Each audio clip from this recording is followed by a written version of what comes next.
आज मेरे साथ अरविंद सिंह जी हैं। अरविंद सिंह क्राउड फाउंडेशन के ट्रस्टी हैं और ये एक बहुत अच्छा काम कर रहे हैं। भूखों को भोजन कराने का काम कर रहे हैं अन्न नारायण अन्न सेवा के माध्यम से।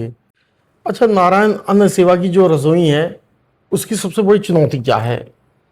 इस समय जैसा मैंने आपको बताया कि सबसे बड़ी चीज़ ये है कि लक्कड़ पे जो हम व्यवस्थाएं बना रहे हैं, लक्कड़ पे जो भोजन बन रहा है आज के समय में, लक्कड़ पे काम करने के लिए लोग मिलते नहीं हैं।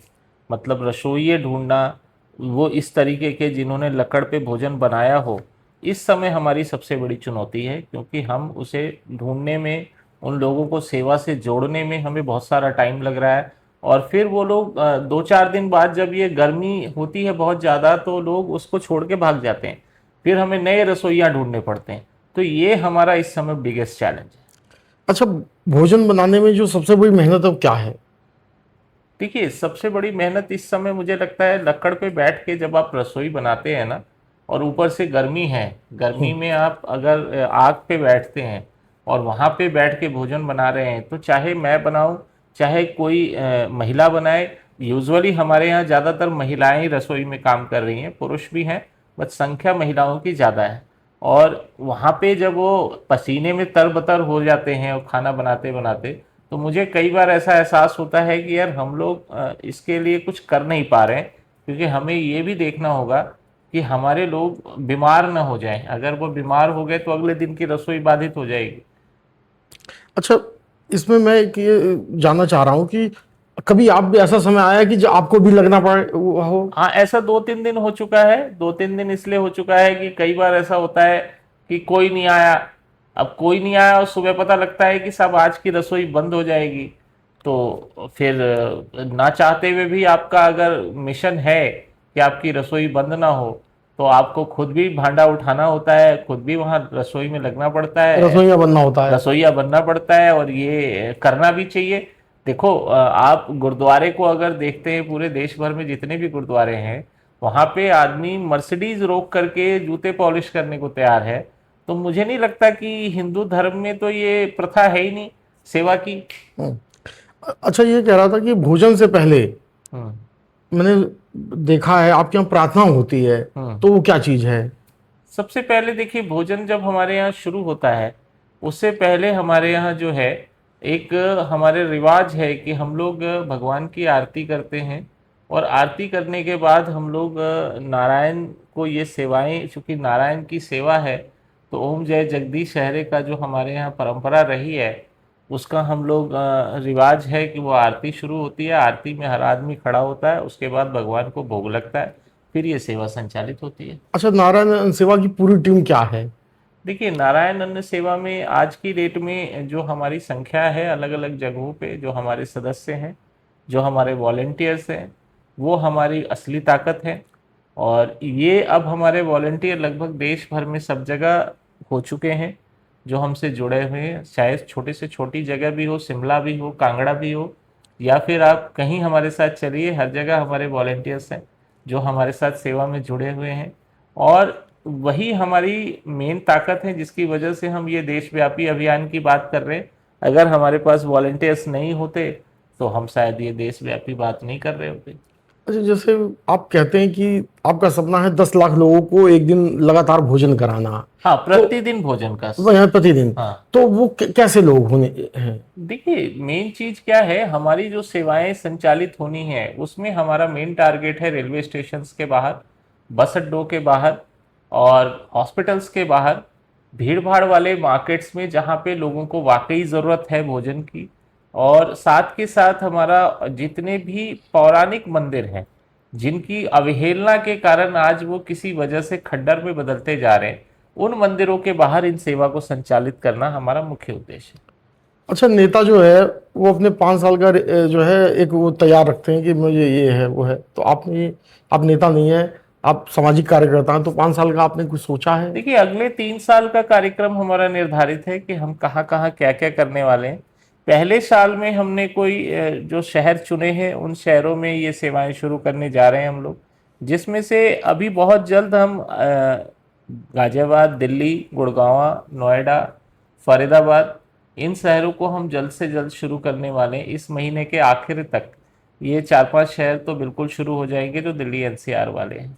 इसके बाद हमारा साल का टारगेट ये है कि 31 दिसंबर तक हमने 100 शहरों को टारगेट किया हुआ है, जहाँ पे हम नारायण अन्न सेवा की शुरुआत करने जा रहे हैं। और उन सभी शहरों में वॉलेंटियर्स और उनके ग्रुप्स बनने चालू हो गए हैं और मंदिर शॉर्टलिस्ट हो चुके हैं। वहाँ पे काम चल रहा है और अगले 3 साल में हमारा मानना ये है कि हम लोग देश के कोने कोने में अपनी सेवा देने में सक्षम हो पाएंगे। अच्छा, आपका सपना है कि हर शहर में एक नारायण अन्न सेवा हो, तो जी, क्या मतलब? देखिए इसका मतलब ये है कि ज़रूरत एक जगह की तो है नहीं कि मान लीजिए मैं एक शहर को दे दूं। सपोज कीजिए मैं एक रसोई चला दूं और वहाँ पे 1000-2000 लोगों को खिला दूं, तो इससे मैं कोई बहुत बड़ा प्रभाव नहीं डाल पाऊंगा, सामाजिक प्रभाव। सामाजिक प्रभाव तब डेवलप होता है जब एक अभियान ऐसा होता है जो देशव्यापी अभियान होता है और उस अभियान में हर कोई जुड़ना चाहता है। आप ये नहीं चाहते ना कि आप कोई ऐसी सेवा चलाएं जो पर्टिकुलर लोकेशन वाइज हो। उस लोकेशन पे आपने कुछ कर दिया, उसके बाद आपने अपनी सेवाएं बंद कर दी या चलाई, जो भी आपकी सामर्थ्य की बात है। हमारा अन्न सेवा चलाने का, क्योंकि ये नारायण अन्न सेवा है और नारायण अन्न सेवा मतलब नारायण की सेवा। नारायण की सेवा, नारायण किसी एक व्यक्ति के तो हो नहीं सकते, या नारायण ने पूरी सृष्टि की रचना की है। तो हमारा तो मानना यह है कि ये सेवाएं देश में कोने कोने तक जाए, क्योंकि हर आदमी जो फुटपाथ पे सोता है, जो सड़कों पे अपनी रात बिता रहा है, जो झुग्गी झोपड़ियों में रह रहा है, उसे ये व्यवस्था मिलनी चाहिए। और वो व्यवस्था फ्री नहीं होनी चाहिए। फ्री इन द सेंस कि आप फ्री में किसी को आप खाना खिला दो, उसमें सबसे ज़्यादा फूड वेस्ट होता है। आप उस व्यवस्था के बदले एक छोटा सा शुल्क रख दो ताकि आदमी उस खाने को बर्बाद ना करे। अच्छा, आपका मिशन क्या है? अरविंद सिंह का मिशन क्या है? देखिए मेरा मानना यह है कि हमारे पास मूलतः जो इस समय हम लोग काम कर रहे हैं, नारायण अन्न सेवा जो हमारा कार्यक्रम है, जिसपे हमारा मेन मिशन है कि कोई भी आदमी भूखा ना सोए, जो हमारा स्लोगन है।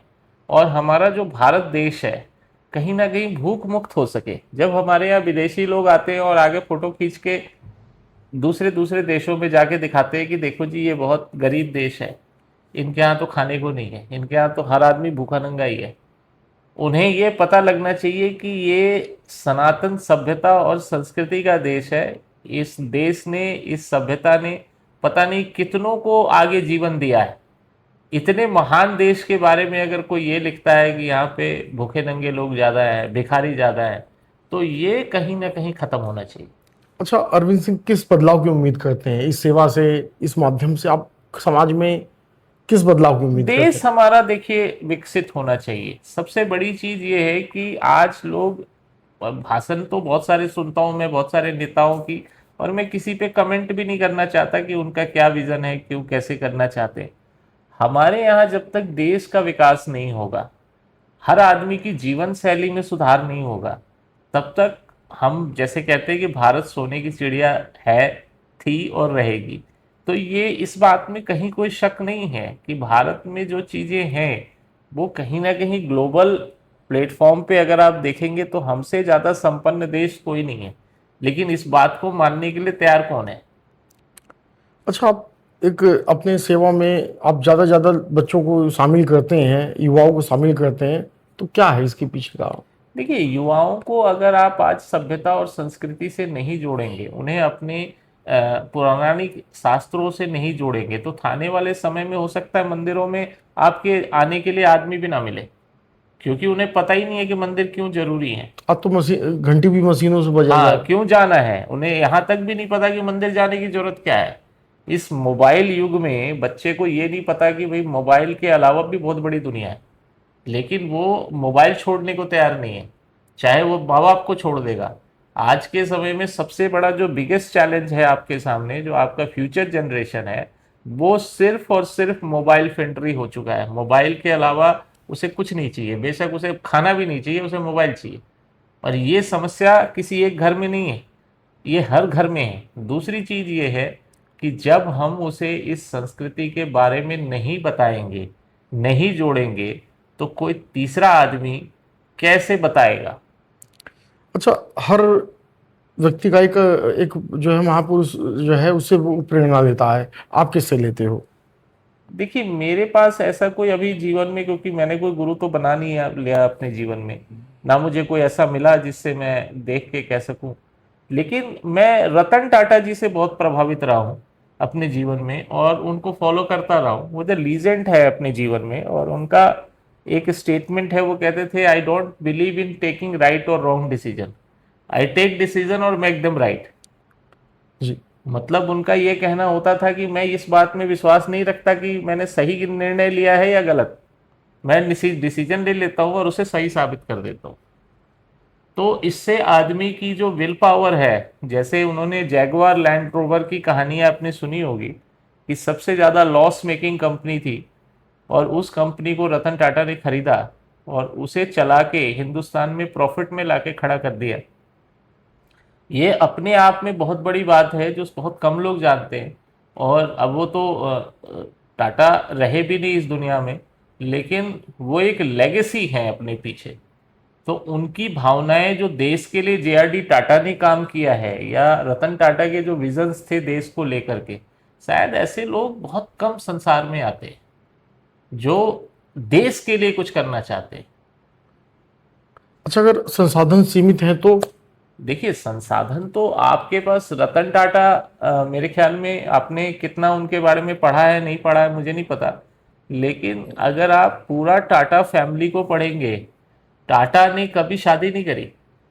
रतन टाटा ने इसलिए शादी नहीं करी कि वो इंग्लैंड में किसी को प्यार करते थे और they wanted to marry him, लेकिन वो, उनके दादाजी की तबीयत खराब हुई और वो इंडिया आ गए, तो she is married to another person. तो फाइनली रतन टाटा ने कभी दोबारा शादी के बारे में सोचा ही नहीं, क्योंकि उन्होंने कमिटमेंट्स उसे दिया था और बोला था कि मैं तेरे साथ शादी करूंगा। तो टाटा से कई बार लोगों ने कहा कि भाई आप तो यार कुछ भी करोगे, हिंदुस्तान में किसी को भी कहोगे तो आपकी शादी हो जाएगी, लेकिन उन्होंने एक ही बात कही थी कि वो अपनी जुबान से पीछे हट सकती है, मैं तो नहीं। मैं रतन टाटा हूं, मैं मेरे वर्ड से पीछे नहीं हट सकता। अच्छा, आज कितने लोगों को भोजन मिला रसोई में? मेरे ख्याल में प्रतिदिन जो रेशियो आता है वो कभी 1000, कभी 1200, कभी 1500, और आज भी मेरे ख्याल में 1000-1200 लोगों का भोजन हुआ है।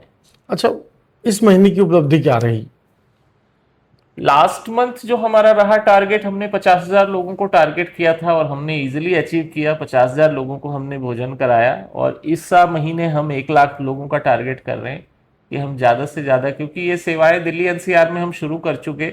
मतलब हम वहाँ पे हम फूड वैन भेज देते हैं, हम अपने यहाँ जो सेंटर्स पे जो खिला रहे हैं वो खिला रहे हैं। अब हम लोगों को भी इस सेवा से जोड़ने के लिए खाना पैक करके भी उनके यहाँ भिजवा देते हैं कि आप डिस्ट्रीब्यूट कीजिए। अच्छा, इतने दिनों में कोई ऐसा दिन आया जिसमें सबसे ज़्यादा भोजन का वितरण हुआ हो? मेरे ख्याल में सबसे ज़्यादा वितरण हमारे 2 दिनों में हुआ। एक हमारा हुआ 14 जनवरी वाले दिन, जिस दिन ये सेवा की शुरुआत हुई थी। उस दिन मेरे ख्याल में 7 बजे रात तक सेवाएं चलती रहीं और लोग आते रहे। और दूसरा एक हनुमान जन्मोत्सव का जो कार्यक्रम था हमारा, उस दिन सबसे ज़्यादा भोजन वितरित हुआ। अच्छा, जो 50,000 भोजन का सफर है हाँ, वो क्या है? 50,000 हमने पिछले महीने अचीव किया है। 31 मई को हमने पूरा टारगेट अचीव किया था अपना। जी। 50,000 लोगों को हमने भोजन कराया, और इस महीने हमारा टारगेट 1 लाख लोगों तक पहुंचाने का है कि 1 लाख लोगों को भोजन हम पहुंचा सकें। अब हमने जो नए मिशन शुरू किए, इसमें हमने क्या नया लाए हैं हम, कि हमने लोगों को खाना पैक करके उनके वहाँ भिजवाना शुरू कर दिया है कि आप नारायण अन्न सेवा का फूड पैकेट ले लो और अपने यहाँ डिस्ट्रीब्यूट करो। अगर आपको कहीं पे लगता है कि जैसे भंडारा करना है, अब आप 15-20 हज़ार 25 हज़ार खर्च करने के बजाय नारायण अन्न सेवा की टीम के साथ जुड़ो, और नारायण अन्न सेवा आपको खाना पैक करके देगी, आप अपने यहाँ गरीबों को बांटो। अच्छा, कि जो ये सेवा आपने शुरू किया है तो कितने स्वयंसेवक अपनी मर्जी से आए? मेरे ख्याल में देखिए इस समय हमारे पास दिल्ली एनसीआर से काफ़ी लोग जुड़ चुके हैं, काफ़ी डॉक्टर्स आ चुके हैं इसमें हमारे साथ, जो इसमें जुड़े हुए हैं हमारे साथ। कुछ बिजनेस वाले लोग भी जुड़े हुए हैं, कुछ पुलिस वाले लोग भी जुड़े हुए हैं। तो हर तरह का व्यक्ति हमारे साथ समाज सेवा में जो इंटरेस्टेड है, वो कहीं ना कहीं जुड़ रहा है और हमारा सदस्य बन रहा है। नारायण अन्न सेवा की सदस्यता पूरे देश भर में शुरू की जा चुकी है, और रोजमर्रा की डेट में लोग सदस्य बन रहे हैं। अच्छा, लोगों का सहयोग कैसे बढ़ा? क्योंकि शुरुआत में तो इतना रिस्पांस नहीं आया, लेकिन बाद में मैंने देखा है कि लोग सहयोग करने के लिए आगे आए। देखिए, सबसे पहले वही होता है, मैंने आपको पहले ही कहा कि जब आप किसी मिशन को शुरू करते हैं तो आप अपनी मजबूती से चीज़ों को शुरू करते हैं। आप अगर पहले दिन से ही रसीद लेके निकल जाओगे कि जी लाओ मुझे दो तो मैं काम करूं, तो शायद लोग जुड़ेंगे नहीं। आज जब लोगों ने देखा कि 5 महीने 6 महीने हो गए और ये सेवा लगातार चल रही है और एक्सपेंशन हो रहा है इसका, तो उन्हें लगा कि यार वाकई में इस आदमी के साथ हमें खड़ा होना चाहिए। और ये जो मिशन है ये सिर्फ अकेला एक व्यक्ति का मिशन नहीं है, ये पूरे देश का मिशन है। और हमारा संकल्प ये है कि कोई भूखा ना सोए और भारत भूख मुक्त हो। अच्छा, आपकी सबसे यदि सफलता क्या है, सबसे बड़ी सफलता क्या रही इस मिशन में? देखिए, सफलता ऐसा नहीं कह सकते अभी, क्योंकि अभी बहुत ही हम उस स्टेज पर हैं जहाँ पे हम अभी इस मिशन को देशव्यापी अभियान बनाने का प्रयास कर रहे हैं। हमारा ये मानना है कि ठीक है, हम जो चीज़ें लोगों को देना चाह रहे हैं एज ए कॉमन मैन, और हम लोग एक कॉमन मैन हैं, हम कोई स्पेशल कोई हमारा ऐसा पॉलिटिकल या कोई बहुत बड़ा बैकग्राउंड नहीं है कि हम लोग कोई बहुत बड़े बैकग्राउंड से आए हैं यहाँ पे। एक सेवा भाव है और सेवा भाव से ये काम हम कर रहे हैं। और हम सब लोगों से यही उम्मीद करते हैं कि जैसे आप रोज 10 लोगों को खाना खिलाना चाहते हो, आपको 10 रुपए में भोजन मिलेगा कहाँ, पहले तो आप ये बताओ। और मैं अगर आपको बोलूं कि मेरे पास एक ऐसा जरिया है कि मैं आपको 11 रुपए में भोजन देता हूं, आप अपने या किसी को भोजन कराओ, तो आप अगर रोज 100 रुपए का भी भोजन कराना चाहते हो तो आपके पास नारायण अन्न सेवा है, आप कांटेक्ट करिए और भोजन ले लीजिए। अच्छा, भविष्य की क्या योजना है? कोई भविष्य की स्पेशल? एक योजना हमारी ये है कि हर शहर में हम सेंट्रलाइज किचन बना रहे हैं। हर शहर के अंदर हमारे यहाँ एक सेंट्रलाइज किचन बनेगा, उस किचन के साथ हमारा पूरा शहर अटैच होगा। हम हर जगह पे किचन नहीं बना रहे, और उसी किचन उसी रसोई में जो खाना बनेगा वो पूरे शहर में डिस्ट्रीब्यूट होगा। हमारे यहाँ कोई 50 किचन का हम फॉर्मेशन नहीं कर रहे हैं, हम एक ही किचन से पूरे शहर के अंदर इंटरेक्ट हो रहे हैं। अच्छा, जो स्वयंसेवक आते हैं तो वो क्यों जुड़ते हैं आपसे? यानी कि आप तो पूछते होंगे, लोग देखिए, बताते हमारा हैं। हम तो किसी को भी जो हमारे पास आता है, हमने आज तक किसी से ये नहीं कहा कि आप हमारे साथ मत जुड़िए। इवन हम लोगों को कहते हैं कि दान के ना 3 प्रकार होते हैं, तन मन और धन। हो सकता है धन देने में थोड़ी बहुत दिक्कत हो आपको, तन और मन में तो कोई दिक्कत है ही नहीं। तन और मन से तो आप हमेशा हाजिर हो सकते हैं। तो जब ये भाव आप लोगों के सामने रखते हैं तो लोग कहते हैं यार बात तो ठीक है, भाई धन की तो कोई बात है ही नहीं, आप तन और मन से आ सकते हो। तो जब तन और मन से सामने वाला आता है और उसे 2 दिन बांटते हुए जब वो देखता है इस सेवा को, तो उसके अंदर से आवाज आती है कि उसे जुड़ना चाहिए। अच्छा, सेवा करने के बाद उनको कैसा महसूस होता है, देखिए, या आपको कैसा महसूस होता है? ज्यादातर लोगों का जो मैंने सुना है और जो लोगों से मेरी बातचीत होती है, जितने भी स्वयंसेवक अभी हमारे साथ जुड़े हुए हैं, अब हम और आप इस समय देखिए बात कर रहे हैं, सेवा चल रही है, स्वयंसेवक आके अपने आप विराजमान हो गए हैं और अपना काम कर रहे हैं, उसे कोई फोन नहीं करता। हमारे यहाँ सबसे बड़ी खूबसूरती यह है कि हमारे स्वयंसेवकों को हम फोन ही नहीं करते, कभी नहीं? कभी नहीं, कि आप आइए आज आपकी जरूरत है। हमारे स्वयंसेवक खुद ब खुद, इवन अभी कुछ स्वयंसेवक हमारे हरिद्वार में हैं, वो लोगों का कल भी फोन आया था कि जी बड़ा अधूरापन लग रहा है जीवन में कि मैं नारायण सेवा में नहीं हूँ। तो ये शब्द जो आदमी कहता है, ये मेरे को नहीं लगता कि कोई पैसे देने से कहेगा। उन्हें उसको लगता है कि उनकी जिम्मेदारी है, वो इसका हिस्सा है, और वो सामने से इस बात को एक्सेप्ट भी करते हैं कि हाँ हम इसका हिस्सा हैं। अच्छा, एक आप कहानी बताते हैं एक छात्र की, स्वयं सेवक की कहानी, वो क्या है? देखिए, अभी आप जब अपने पूरे जीवन में देखेंगे, एक लड़का था जो रसोई घरों में जाके ना किसी किसी के यहाँ खाना बनाता था। तो वो मेरी गाड़ी से टकराया था। उसमें क्या हुआ, उसके पेट का ऑपरेशन होना था और वो अपना पेट लेके घूम रहा था। तो मैंने उसको बोला, तो बोलता है यार मैं 10,000 लोगों से टकराया, मेरा कोई ऑपरेशन नहीं करा रहा। वो लड़का यंग एज का था, पढ़ने वाला। और मैंने उसे बोला भाई बेटा कितना खर्चा है, उसने कहा 70,000 रुपये। मैंने कहा एक काम करो, चलो मेरे साथ गाड़ी में बैठो, मैं चल रहा हूँ। और हॉस्पिटल में जाके मैंने बात करी, मानस हॉस्पिटल है यहाँ पे नोएडा में, और मैंने उनसे बात करी तो उन्होंने 20,000 रुपये उसमें रिबेट किया और 50,000 रुपये मैंने वहाँ जमा करा दिए। जब वो बच्चा स्वस्थ हो गया तो उसने मुझे एक दिन फ़ोन किया कि जी आप मेरे लिए भगवान हो। मैंने कहा यार ये बहुत बड़ी बात कह दी तूने, ऐसा कुछ नहीं है, मैं बहुत साधारण आदमी, और साधारण तरीके से मैंने एक भाव से तेरी मदद करी है। तो उसका ये उद्देश्य था कि मैं अपना जो इनका उपकार है वो कैसे जल्दी से जल्दी उतारूं। मैंने कहा भैया मैंने कोई उपकार किया ही नहीं, और आज के बाद अगर उपकार उतारने की बात है तो मुझे फ़ोन मत करना, क्योंकि अगर मैंने मदद करी है तो एक सेवा भाव से करी है, और ये मैंने किसी उद्देश्य से नहीं करी कि आप मेरे काम आओगे या नहीं आओगे। और आज भी मेरा प्रतिदिन ऐसा प्रयास रहता है कि जो भी व्यक्ति मेरे साथ मेरे पास आ जाए मैं उसकी मदद कर सकूं।